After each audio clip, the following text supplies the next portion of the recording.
Partai Perubahan itu solid akan mengusung hak angket. Itu dulu mulainya di situ. DPR baru sidang tanggal 5 mulai, dan hak angket ini merupakan hak anggota dari dan fraksi-fraksi. Dan tentu kita tunggu saja. Kabarnya masih pada menyusun draft untuk diajukan di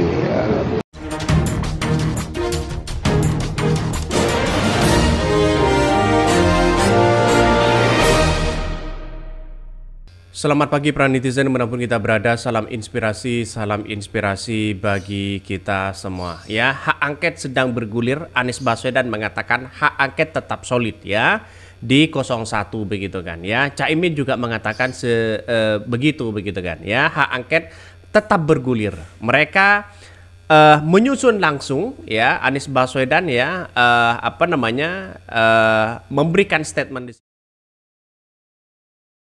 soal isu seluruh parpol ya akan bergabung menjadi koalisi besar. Abah Anies ini insya Allah 3 partai perubahan solid mengusung hak angket. Itu ya dulu mulainya begitu kan. Ada yang mengatakan bahwa Anies Baswedan akan ya memimpin hak angket ini. Bagaimana ya untuk hak angket itu tetap bergulir, tetap menjadi komunikasi yang lain. Tentu Anies Baswedan memberikan masukan, Pak Mahfud MD memberikan masukan, Caimin memberikan masukan. Bagaimana ya alur dari semua hak angket ini yang benar-benar diketok palu di situ begitu kan ya.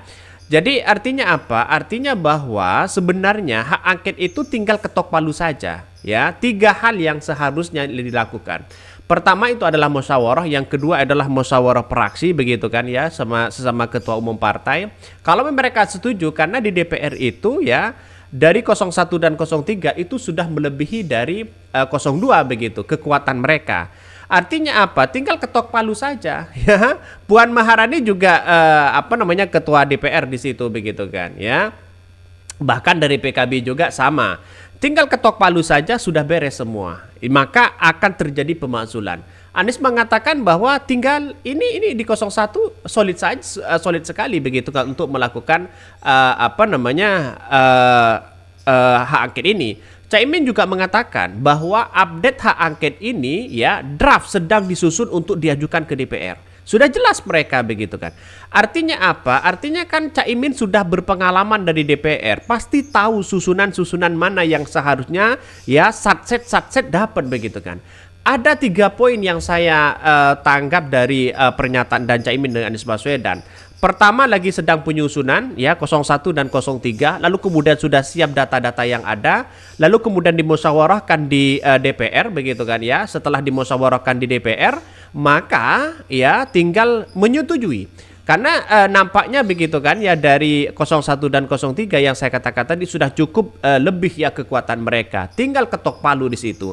Nah, kalau DPR sudah mengetok palu, bukan tidak mungkin ini akan menjadi ya tantangan besar begitu kan ya kepada Pak Jokowi. Pak Jokowi bisa ketar-ketir di situ begitu kan. Ini lagi dibahas draftnya ini begitu kan.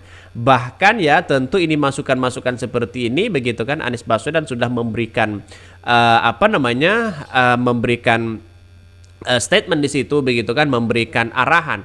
Ya bisa saja karena sebagai calon presiden begitu kan ya tentu seperti Anies Baswedan, Pak Ganjar, Pak Mahfud, ya Caimin ya tentu mereka yang akan menjadi pemimpin untuk bagaimana hak angket ini dipimpin langsung begitu kan. Karena mereka yang tahu alurnya. Caimin di DPR, Ganjar pernah di DPR, Anies Baswedan menjadi gubernur DKI Jakarta, Pak Mahfud menjadi Kemenhan, dan itu yang akan bisa terungkap dari hak angket itu begitu kan.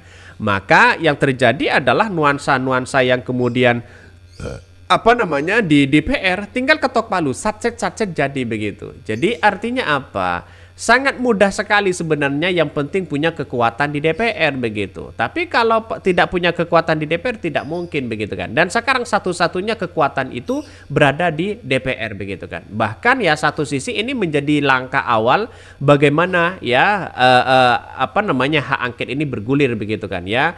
Kawal terus satu, jangan sampai lengah dengan isu-isu yang lain. Betul begitu. Akal-akalan ya Pak Lurah ya sesuka tipu. Mau berangis demokrasi lagi, tetap waspada komunisme katanya. Ini komentar dari netizen. Ada lagi yang berkomentar jawaban calon negarawan lain sejuk tidak provokatif, enak didengar sebagai aspirasi pendidikan politik, penerus salam perubahan. Ada yang berkomentar lagi ya, solidkan ya dulu yang satu barisan, jangan sampai ketua umum parpol bilang hak angket terus jalan tapi anggotanya malah punya tujuan lain. Ingat, bangsa Indonesia susah maju karena banyak pengecut dan munafikun, ya, butuh ketegasan. Nah, saya masih teringat apa yang disampaikan oleh Pak Mahfud begitu kan, ya. Hak angket itu bukan gertakan, ya. Hak angket itu benar-benar nyata. Hak angket itu benar-benar bergulir, ya. Draft hak angket sudah mulai disusun. Tinggal disiapkan nanti ya, dimusyawarahkan di DPR. Karena nampaknya sekarang ini Pak Jokowi ya mulai agak panik. Istana mulai agak panik melihat dengan situasi hak angket ini begitu kan. Karena mengapa mereka panik? Satu, takut didiskualifikasi ya. Terus kemudian yang kedua takut dimakzulkan dan sebagainya. Ya kenapa tidak kalau memang dia tidak panik dan sebagainya, mengapa dia masih membantah sana sini hak angket tidak ada gunanya lah ini dan itu begitu. Yang jelas kalau tidak ada gunanya tidak mungkin ini dilakukan oleh DPR dan sebagainya begitu kan. Artinya hak angket itu benar-benar akan terjadi. Lihat saja nanti begitu kan ya. Siapa yang akan terpojok di situ? KPU sudah terlalu banyak buat kesalahan, pimpin KPU baiknya dipecat dan pidananya ya, karena terbukti tidak profesional dalam menjalankan tugasnya dan membahayakan demokrasi yang dapat berujung chaos dan korban jiwa. Pilih pengurus pimpin KPU yang baru katanya. Oke gas, panik nggak nih kalau digas? Ini komentar-komentar netizen banyak sekali begitu kan ya, ketika mereka sudah membongkar habis-habisan bagaimana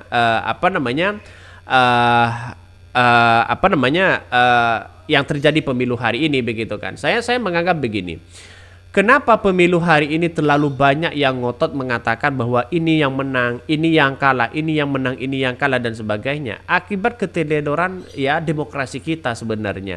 Kalau demokrasi ya ada keteledoran maka yang akan terjadi ya seperti ini begitu kan. Maka masyarakat sudah mulai dipecah begitu. Salah satu ya apa yang disampaikan oleh Ferry ini memang benar begitu. Ini Ferry Amsari sebut hak angket ditujukan ya kepada Presiden Jokowi karena kecurangan terlihat sejak awal pemilu. Nah, sudah jelas mereka. Artinya apa? Artinya hak angket itu bisa saja memakzulkan Jokowi, bisa mendiskualifikasi seorang Gibran. Nah, ini yang menjadi poin penting begitu akibat kecurangannya. Bisa saja didiskualifikasi di situ. Artinya apa? Artinya para pakar sudah melihat ya nuansa-nuansa politik cawi-cawi yang kuat di situ begitu. Ini pemeran di film Dirty Vote ini mengatakan saat menggelar hak angket DPR juga harus memanggil Komisi Pemilihan Umum atau KPU dan Bawaslu. Mereka ya kata Ferry harus diposisikan sebagai saksi karena mereka sebagai penyelenggara pemilu. KPU dan Bawaslu harus dipanggil katanya, harus terlibat ya di situ begitu kan. Lalu kemudian bagaimana yang ada di bawah? Yang ada di bawah banyak sekali yang kemudian bisa saja disogok, disuap dan sebagainya begitu kan ya. Jadi artinya apa? Artinya dengan adanya seperti ini hak angket ini ya bisa memakzulkan seorang Jokowi, bisa satu sisi mendiskualifikasi seorang Gibran akibat kecurangan-kecurian yang terlihat sejak awal di situ begitu. Ini sumbernya dari Tempo begitu kan. Maka yang saya katakan sejak awal bukan tidak mungkin pemakzulan ini akan terjadi begitu kan. Mungkin itu yang kami sampaikan ya, tonton terus channel Hodari Podcast Rakyat ini karena ada berita-berita menarik dan viral setiap harinya. Salam para netizen, salam inspirasi bagi kita semua. Jangan lupa di subscribe di YouTube Hodari Podcast Rakyat ini.